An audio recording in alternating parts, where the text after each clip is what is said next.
Welcome to the Marinade, a free-flowing conversation about the creative process with creative people. Each episode, we welcome musicians, actors, comedians, authors, visual artists, filmmakers, anyone who creates art to talk about how and why we make stuff. This is a bonus episode, and our guests are Rusty Ingley and Reid Hardman. Rusty and Reid are the brain trust behind what is probably my favorite festival anywhere, and we cover a bunch of them, y'all. Orange Blossom Revue in Lake Wales, Florida. Jenn Ross and I have covered it for 5 years in a row and counting. Each year reveals something new, new connections, new sounds, new feelings. It's at that first weekend in December. My birthday's there. The air's cool. It's just like an ideal festival for me, and I'm so grateful for it. At the core of those experiences are Rusty and Reid, two men who share a passion for community and great music. This chat was such a pleasure, y'all. I am so pleased to bring you my conversation with Rusty Ingley and Reid Hardman of Orange Blossom Revue.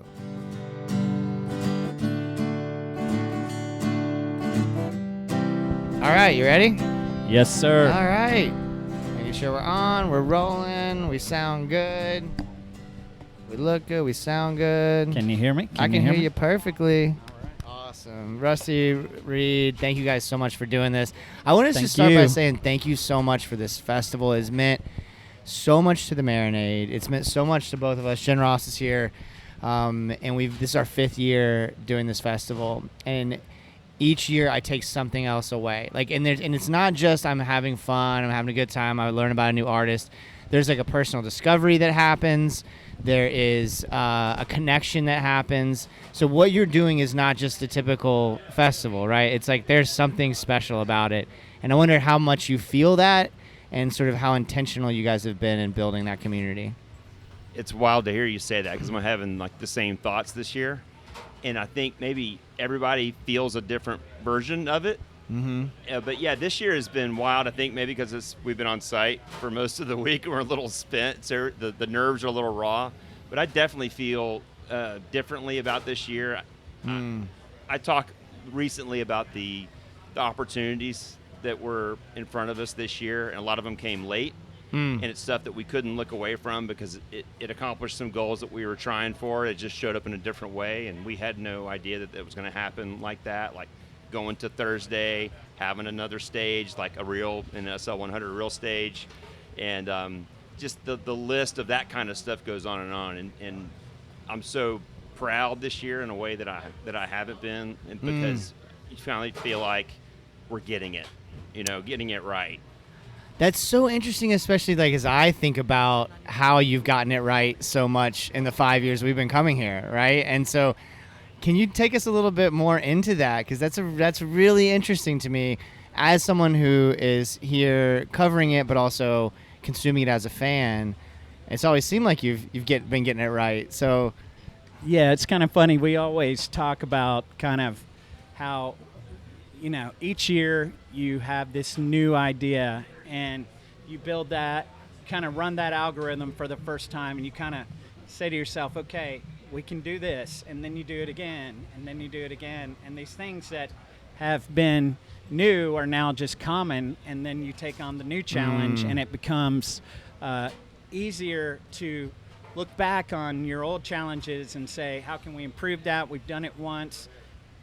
Let's figure out how to improve that, and then let's add these things. And this year was unprecedented with the amount of opportunities for change, new ideas, and new things. So we're still holding on,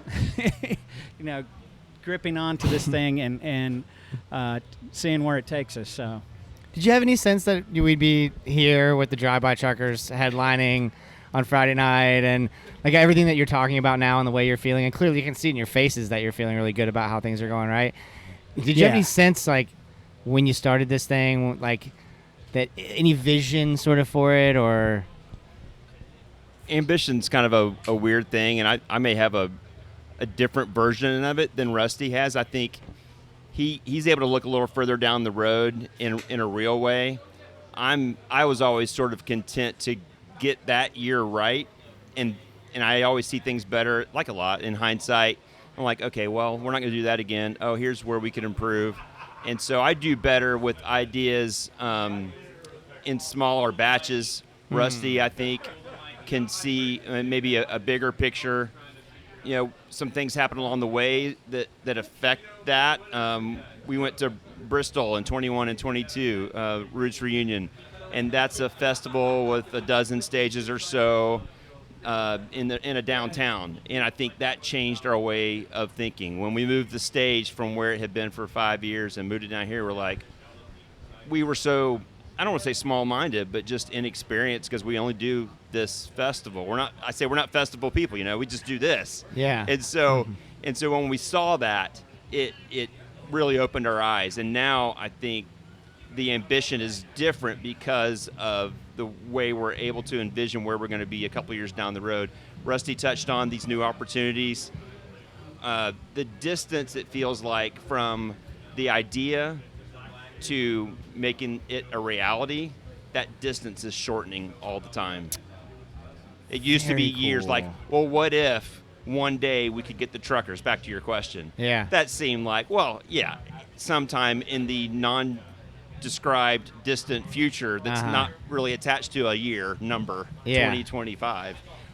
Yeah, sure, we could get the truckers, but come on, that's not right, real. Right. But now we're like, is there a limit? I don't know. How do you balance that? Because one of the things that's so great about the festival is that we open this conversation talking about community and connection, right? That's what was so special about last night for me, was I saw friends that I've had for a long time. I saw friends that I've made here. I caught up with someone who I've known online and that kind of relationship for 4 years, and we'd never met in person. And we met in person, and he told me how much the podcast meant to him. And we're sitting there watching the Drive-By Truckers, and I'm crying, and I'm like, it's just my favorite band in the world, and we're all singing along, and it's just such a beautiful. And he's telling me how much the podcast means to him, and there's that doesn't happen necessarily at if a festival gets too big. Do you have a sense of that? Are you worried about that at all? I think we have natural limitations. We are in a small park in a small town. There's not a whole lot of resources here, and this is our home. This is where we're going to keep it. I think we can grow this thing through our town. We've seen the model for it. We know how to do it. It's just a matter of when's that time going to happen, and have separate stages all over the town. Maybe even have a few stages that are just open to the community, that are free, to the community, and just really, bringing. We think we know what our cap is. We don't know for sure, but bringing those people in, trying to get to that cap. I think if we get to that cap, we'll be in a stronger position to see this thing go further. Because it really does take people to make one of these happen. It's not a small feat. No. There's a lot that goes into this, and we're just doing our best each year to incrementally grow. I think we kind of seems like we're growing about 10 or 20% each year, and we're growing our audience. This year's been a tough year ticket-wise, but I think that's a temporary thing, and it just ebbs and flows, and we're just trying to make the best of it and come out on the other end with some good ideas to perpetuate it and to grow it and to make it this thing that just goes on way past us. Yeah. We really, this is a legacy, I think, for us. I would say, and we've already got young guys and girls that have they've bought in. They're here to help, and they don't need a lot of instruction. They just go and do, and we love that. That's, to me, it's very humbling just to even think about. Yeah. These people giving of their time in such a way that they don't ask anything in return. They're just here to serve for the greater purpose, and we can see it, how it affects our community and it affects our little town, and I think others are joining us in that. We've had a long vision for this, and I think that one thing that I want to give a shout out to is our city. Our city has really supported us like they never have before, and they are very much behind us. They want to do whatever they can do to support us. They're a phone call away, and we cannot ask for more than that from our city. And then our sponsors have been tremendous. Each year we grow our sponsorships by, we've probably grown 40% this year. So obviously people like what we're doing. We like what we're doing, but that's kind of social proof for us. It's like these people are willing to put their money where their mouth is and support us, and that's it's awesome. It's an awesome responsibility, but it's awesome to have that. Yeah. Because that means you're doing something right.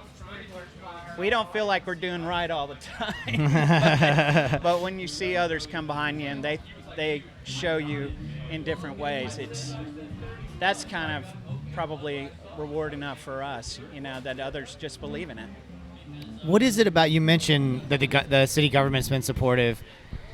There's something that I've come to know about this area since we've been coming here, really, including like the concert series over at Bach Tower Gardens, that I've been to a couple of shows there and interviewed Hayes Carl over there the year, I think, before he was here. The year after, yeah. What is it about this place? Because I think when I'm from Ocala, north of here for folks listening, a town that I think has a lot of commonalities with Lake Wales, but at the same time, I'm not sure something like this would go over well in Ocala. I think there might be resistance to it. And what is it about the culture of here that like allows for this festival and to have so much support from the community? In one way, I don't know that I have an answer for that. It does have like some kind of special sauce. It's a combination of factors. Rusty and I are about the same age, sort of grew up in very similar ways. Didn't know it until we were raising families that we had such a strong sense of music and just the enjoyment of music and love of music. And had we not been asked to sort of do the chair the Rotary barbecue for 6 years, all those things had to come together. That's about us. Beyond that, Lake Wales, has a long tradition. It's hard to say. We kept that small town identity for a long time. That's harder and harder to do in Florida, and you feel like maybe because of that, it kept an identity that is unique. A lot of small towns, maybe all the small towns do that. Whatever the neighboring town has, that's theirs, and they should keep that, and it makes them distinct. Rusty and I think, find those things about Lake Wales that have been here, traditions, festivals particularly. My mom had a history of a long one that's still going. Pioneer Day, it's been in Lake Wales every year. Mardi Gras is every year. Lake Wales Art Show is every year. Some of those have been downtown, which for us feels like forever away. It's 3 blocks, but that's the way you think in a small town. Yeah. It seems, it's just funny that way. But this is the same place where all those festivals happen. If that hadn't been the case, if we weren't so familiar with this area, this piece of dirt, it's no more than 400 feet wide, it's like a mile long, it doesn't make sense that we do the festival here. We're in a downtown. Generally speaking, there's people that live across the street. The football field, literally, I've said this a million times, the goalpost at the football field where the high school plays is 200 feet from our stage. There was a game being played during the headliner a couple of years ago. Yeah, 2022, I think. And like the crowd's cheering and he's walking through our crowd and everyone thinks that the crowd at the football game is cheering for him somehow. We all kind of had a moment there like, what just happened? That was so strange. Yeah, stuff like that. And you wouldn't decide to have the festival here, but it seemed such a natural thing to do it because that's the tradition. It was just this little strip of playground where the festivals happen. So I say all that because I don't know that it couldn't happen in whatever, Ocala or anywhere else. Any small town where for whatever reason that combination of factors come together. You just got to find the right two guys that, you know, will kind of kill themselves to keep doing this thing. And then the minute one of them is over and you're exhausted, we immediately start thinking about the next one. We're like, okay, we're going to do that. We're going to do more of that thing and way less of that thing. We fell flat on our face here, but what if we tweaked it? And the idea, I think it's an outlet. I found for me, my job is very science driven and I'm not an engineer, but it's sort of, I'm kind of wired that way. And this for me became a creative outlet. Like I work mostly in like site design. That's kind of my thing. How the little jigsaw pieces fit together and the limitations of infrastructure, like no bathrooms, no fence, no security, no power, no water. I mean, we have some of all that, but it's not a fairground. Yeah. Well, you guys do it. That's interesting to note because, like, I feel like you do an excellent job with all of that. Like this festival, those things can make or break a festival. Those details, the bathrooms, the water, the whole bit, and you guys do an excellent job with that. I'm interested in.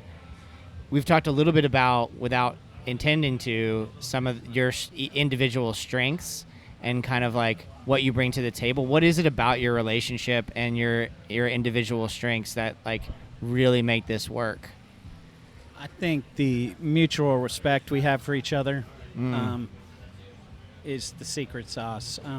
You know, we can butt heads and we can come back together, and it's water under the bridge, you know. And if you don't have that kind of relationship, if you walk around with a lot of resentment or, you know, like, it's not going to last. You know, you have to be able to put egos aside and just be all in on the thing, whatever the thing is. This is our thing, and it's worked for us.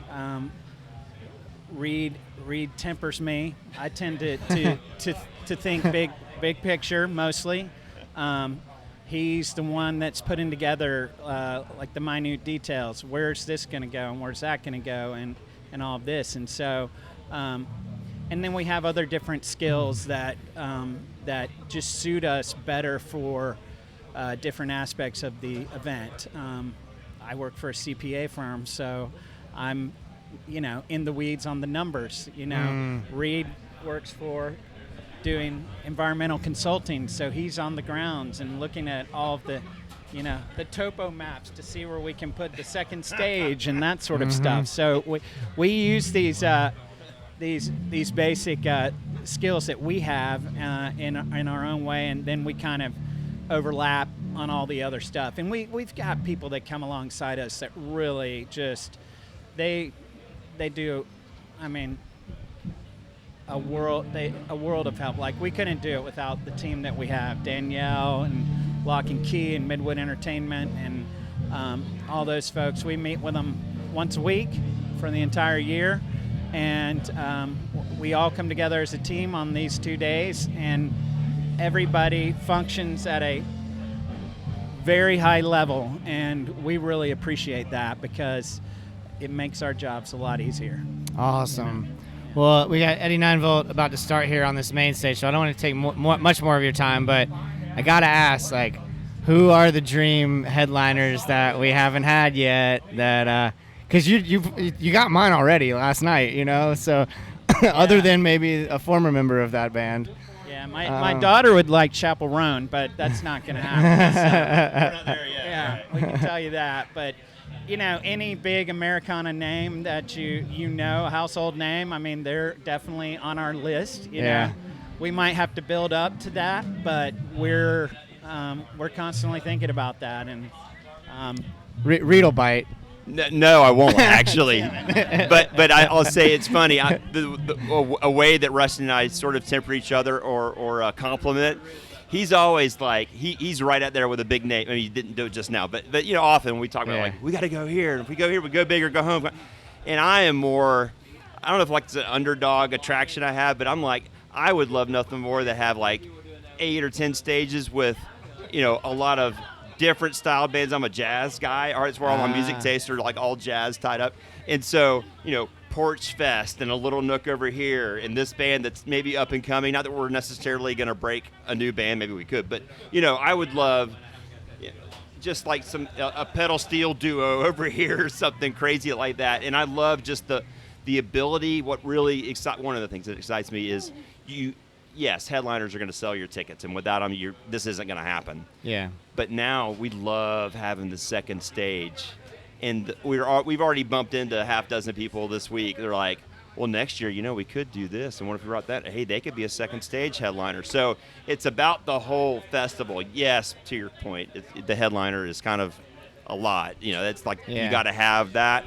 But I love sort of filling in the blanks on the trickle-down part of it. That's not really an answer to your question, but I wanted to throw that in. That's all right. Yeah, I'm looking forward to the Jason Isbell, John Moreland, Bill next year. Somebody came up to me Bill next year, and came up and said, please verify this for me. We heard that Jason Isbell is playing with Drive-By Truckers tonight. I was like, don't count on it, babe. Yeah. I would never say no to that. I would just say, hey, listen, there may be things going on here that I don't know about. Yeah. Anything's possible. I've been busy. I don't know. I'm so tied up in the back of VIP with beer. I don't think it might be. Well, guys, thank you so much. And thank you so much for this festival. I can't overstate, how much this means to us, and every year we mark it on our calendars, and we look forward to it all year. And we listen to your stuff, man. I appreciate it. It's contagious. Thank you so much. I appreciate that support as well. So let's get back to the festival. But again, thanks, y'all. Thanks, man. Awesome.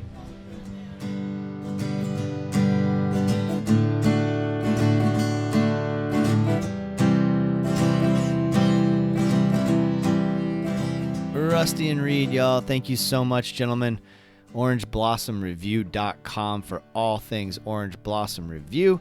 If you live in Florida, you gotta go. It's well worth a trip from out of state as well. Top-notch festival in an intimate setting. Killer lineup every year. I can't say enough about it. The food options are great. I'm so grateful that they have us back every year, and Jen and I will be there. So, hey, if you're at Orange Blossom Revue, it's several months away, but December will come here before you know it. So come say hi to us. If you see us out there, marinadepodcast.com for all things The Marinade. Follow us on all the socials. We enjoy interacting with folks. Send us a message, connect with us, send us an email, marinadepodcast@gmail.com, or you can go to marinadepodcast.com and just send us a message through the website. Folks do that fairly often, and I really appreciate it. Subscribe and give us a 5-star rating on your podcast app. Tell a friend about the show. These are all free ways to support the Marinade. In fact, go do that right now while you're listening, please. It's such a little bit of effort that goes a long way. It makes a big difference for us. Also, please follow Life's Greatest Hits on all the socials. We're especially active on Instagram. And that account, there's more than just my podcast with my dear friend Jordan Foley, where we celebrate vinyl and get together. It's once a month we get together, we listen to a record, and we talk about it. But it's so much more than that. We also share a song of the week and explain why we chose that particular song. Jordan does one week, I do the next. We on Friday, when records are released, we try to share the records. We do share the records that we're listening to, that we're fired up about. Just a fantastic way to connect with people, and we're really grateful that folks are listening and spreading the word about Life's Greatest Hits. We're about to record another episode featuring Ben Nichols' latest solo record. Our 2025 Superlatives episode is out. Thank you for listening, everybody. If you really like what we're doing on this Marinade thing, consider joining our Patreon community, y'all, for $2 a month. That's it. You can gain access to Patreon-exclusive content like our show, Jason's Journey, where I talk about the moments that shape my creative life and provide a window into the process of making the Marinade. If you've ever been curious about Patreon, just dip your toe in the waters, y'all. You can try a free trial. See if you like it. No pressure. Try it for 7 days. Set a reminder on your phone in case you want to cancel. It's a lot of fun for me. I get to share moments about the show and also just about my creative life.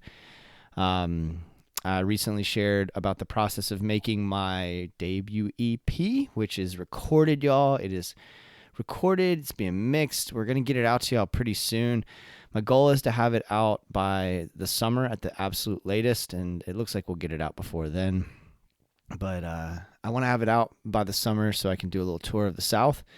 So if you have any venues in mind or any connections with folks that might want to hear my songs, let me know. I would really like to come to your town and play. I mean, I'm saying the South, but I'm willing to travel if the opportunity is right. So yeah, keep that in mind. Let me know. I'm very, very excited about it. Very, very excited about it. And if you can help out also, if you want to Venmo or PayPal us because you don't want to commit to a monthly subscription on Patreon, I totally get that. Just at the Marinade, you can just send me $1. If everybody who listened chipped in $1, this record would be not only made, which is happening already, but also, we'd be talking about maybe making some vinyl.